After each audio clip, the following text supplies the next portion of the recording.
di sa da mai ka di sa di hao di sai hai ba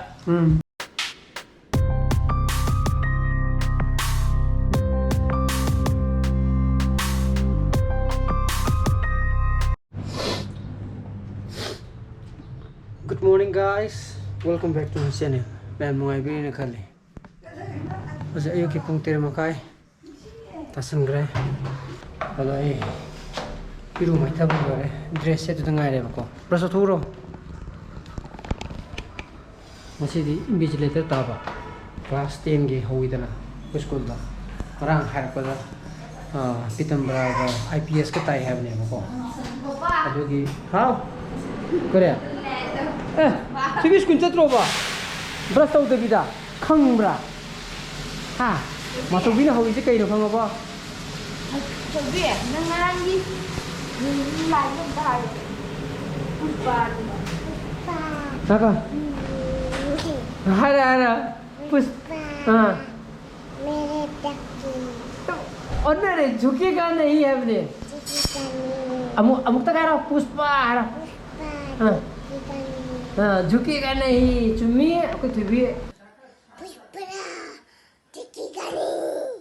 माइता तो सो अदुना पितंबरागा IPS का ताय को अदु पुंग माखदे हबदमे अदु रुपि हाम होमनिना खरंगना चतबे यार को का एग्जाम हो रे बरे नै नंगदि अदुना पुंग पान खतंग खल को थोखानि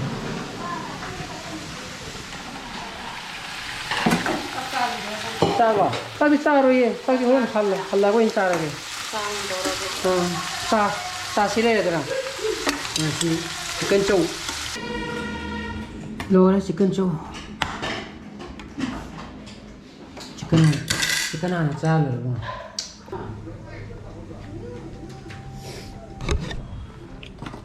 पुनी पान तादरे मिनिट अनि हुन खतंग आरे को ai थोखानि खरंगना चपनु सु फरे खरंगना चरके मा तसिया लाओ ले चलगे कुनी मत ले हुरा ने से नम बिलो से चलगे ai लागा चचा दुनी को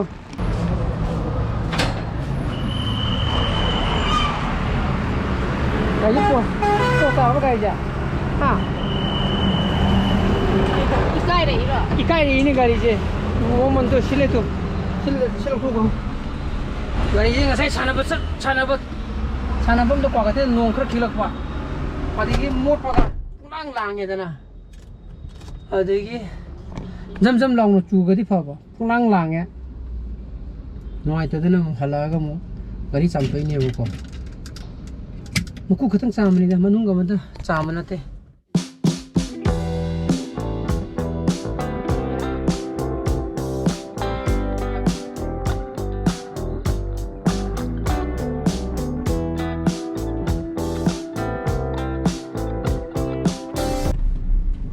अदन हसी मी याम ले मिदुरो बा सिजे पुंग ताराम दाइ नक्सला दिको मोजु मथमरांग हौदुने बको अदन हरें केनो लरे Koyna exam लरे Koyna थेंगनरसि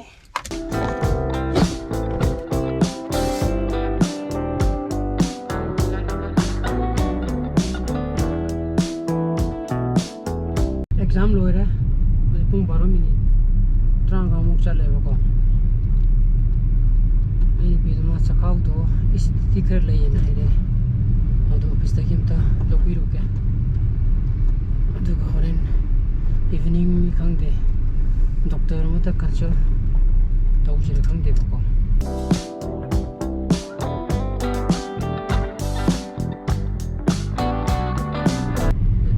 office lak bade gi tawi haira bana ida sak na sida sara ba ngana lam ni na pung ke wela ke uspo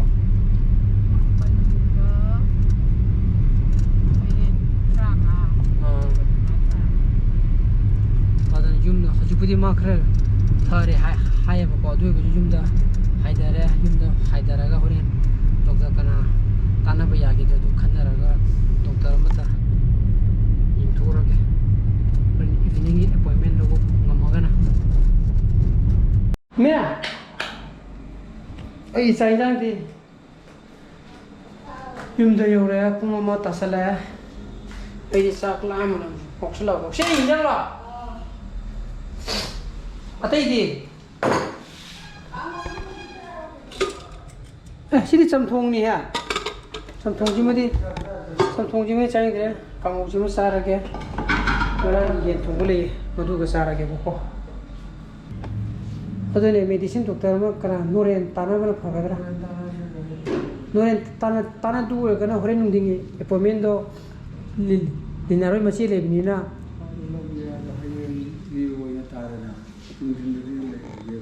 Oh nungdina yengdabra.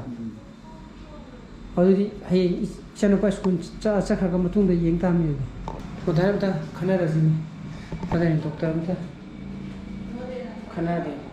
khana ge ko magi yeng na ba do cha ta sa gi ge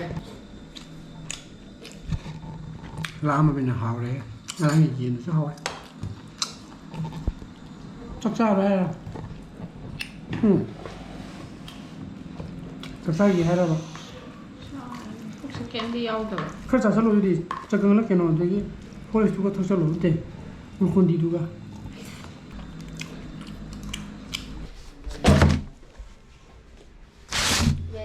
You're what a go. A goggles. Finally, size puts out of water field in the country. But it's all good in the company of course. Lens cut the young tongue of a lens company name called Vincent J. Size. The more the is it this lupalising among Zampan. I did listening a need to never do Amazon and listening among a young kid. Vincent Chest Subsare Talon somebody boko, my the pop of Tareva, Mita Subsare. I did not have a quarter of a came to driver. To see the kitten people can come ready wood, the Maida. How quick plastic quarter man people seem to be poking. As no idea, nobody. How post that right? Honey, the good sound right. So, Already Dr. Romeo to Paul Poner again to Mamma. Poner, the Yengo that the high appointment low high over. Lala, I don't know any piggy. Dr. Romeo, Heidi Castro, Idoina, Yang as in High Nerevoco, Shimtro Togi, Smithiam Inge, Upozum Tina, my and Pop Tare, Hamid in a crash, you could saw her cocoa and go see a wonder. Can people college my kitten? We should have come up to organize no idea of Mithiam Inge, Yam Nuire, a polarized show. Oi better, my see lens. Polarized or Venezu call whenever go. Say, see that? Why now? I'm no way to upside. Quickie, Nanda, whatever sample to you. Think finally, Incanimudo to driver. An overcome, I can't get Incanimudo in white table. Upacanda. Mitcham Nuire, Maman Hanjele. I decide secret chorong weather. I can't undergo a Kaluban. Subsare. I don't hang a siggy size the labia.